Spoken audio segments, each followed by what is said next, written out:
اعوذ باللہ من الشیطان الرجیم بسم اللہ الرحمن الرحیم۔ سورۃ البقرہ آیت نمبر 130 سے 135 تک۔ وَمَن يَرْغَبُ عَن مِّلَّةِ إِبْرَاهِيمَ، اور کون ہوگا جو ابراہیم علیہ السلام کے طریقے سے منہ موڑے۔ رغبت کا لفظ عربی زبان میں دونوں طرح استعمال ہوتا ہے۔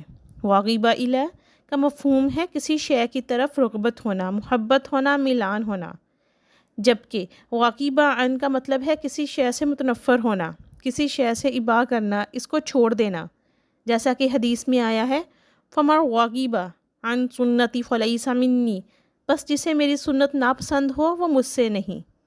الا من صفح نفسہ، سوائے اس کے جس نے اپنے آپ کو حماقت میں ہی مبتلا کرنے کا فیصلہ کر لیا ہو۔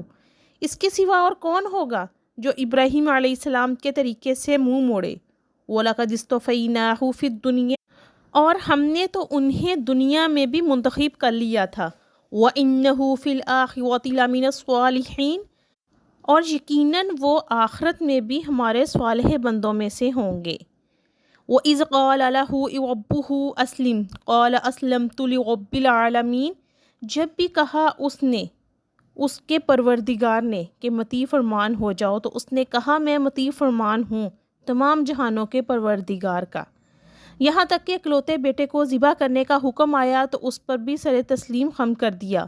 یہ حضرت ابراہیم علیہ السلام کے سلسلہ امتحانات کا آخری امتحان تھا جو اللہ تعالیٰ نے ان سے 100 برس کی عمر میں لیا۔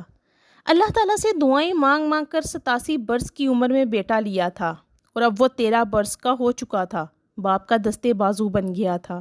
اس وقت اسے ذبح کرنے کا حکم ہوا تو آپ علیہ السلام فوری طور پر تیار ہو گئے تھے۔ یہاں فرمایا جا رہا ہے کہ جب بھی ہم نے ابراہیم علیہ السلام سے کہا کہ ہمارا حکم مانو، تو اسے حکم برداری کے لیے سراپا تیار رہا۔ اللہ تعالی ہمیں بھی اس طرز عمل کی پیروی کی توفیق عطا فرمائے، آمین۔ وَوَصَّىٰ بِهَا إِبْرَاهِيمُ بَنِيهِ وَيَعْقُوبُ، اور اسی کی وصیت کی تھی ابراہیم علیہ السلام نے اپنے بیٹوں کو اور یعقوب نے بھی۔ آگے وہ نصیحت بیان ہو رہی ہے۔ یا بنیّ ان اللہ اصطفیٰ لکم الدین، اے میرے بیٹو، اللہ نے تمہارے لیے یہی دین پسند فرمایا ہے۔ فلا تموتن الا وانتم مسلمون، پس تم ہرگز نہ مرنا مگر مسلمان، دیکھنا تمہیں موت نہ آنے پائے مگر فرما برداری کی حالت میں۔ یہی بات سورہ العمران میں بھی مسلمانوں سے خطاب کر کے فرمائی گئی۔ یا ایھا الذین آمنوا اتقوا اللہ حق تقاتہ ولا تموتن الا وانتم مسلمون، اے لوگو جو ایمان لائے ہو، اللہ کا تقوی اختیار کرو جیسا کہ اس کے تقوی کا حق ہے، اور تم کو موت نہ آئے مگر اس حال میں کہ تم مسلم ہو۔ اور فرمایا ان الدین عند اللہ الاسلام، یقیناً دین تو اللہ کے نزدیک صرف اسلام ہے۔ مزید فرمایا وَمَن يَبْتَغِي غَيْرَ الْإِسْلَامِ دِينًا فَلَن يُقْبَلَ مِنْهُ، اور جو کوئی اسلام کے سوا کوئی اور دین اختیار کرنا چاہے تو اس سے وہ ہرگز قبول نہ کیا جائے گا۔ ام کنتم شہداء اذ حضر یعقوب الموت، اور کیا تم اس وقت موجود تھے جب آدم کی یعقوب پر موت، یعنی جب حضرت یعقوب علیہ السلام کی موت کا وقت آیا، اس وقت حضرت یعقوب علیہ السلام اور ان کے سب بیٹے حضرت یوسف علیہ السلام کے ذریعے مصر میں پہنچ چکے تھے۔ یہ سارا واقعہ سورہ یوسف میں بیان ہوا ہے۔ حضرت یعقوب علیہ السلام کا انتقال مصر میں ہوا۔ دنیا سے رخصت ہونے سے پہلے انہوں نے اپنے 12 کے 12 بیٹوں کو جمع کیا۔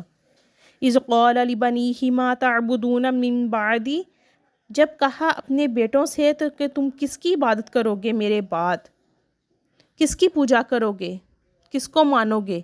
یہ بات نہیں تھی کہ انہیں معلوم نہ تھا کہ انہیں کس کی عبادت کرنی ہے، بلکہ آپ علیہ السلام نے قول و قرار کو مزید پختہ کرنے کے لیے یہ انداز اختیار فرمایا۔